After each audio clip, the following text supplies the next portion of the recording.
Motorni bosib yuboring, biz tayyormiz. Pochcha tayyormisiz trend olishga? Ha, tayyorman. Tayyor bo'lsanglar boshladim.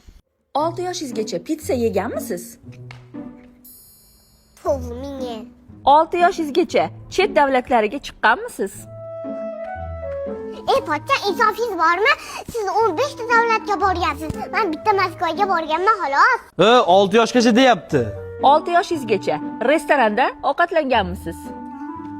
Voy pochcha, siz borgan restoranga men umrimda bormaganman. Besharani yo'q qilmay, siz uliz bo'lib yashang. Tovuq miya. 6 yoshgacha deyapti. Asabim yema meni. 6 yoshingizgacha iPhone telefoningiz bo'lganmi? Pochcha, uyalmaysizmi qo'lingizda iPhone 17 Pro Max? Yana odam rahmini keltirib. To'g'ri. 6 yoshgacha ota-onangiz tug'ilgan kuningizni katta qilib nishonlab berganmi? Yaqinda tug'ilgan kunini Dubayda o'tkazib, jinini yoqib turishini qaranglar. To'g'ri. Oxirgi savol. 6 yoshingizgacha yaxshi ko'rganingiz bo'lganmi? I? Adashib ketdim.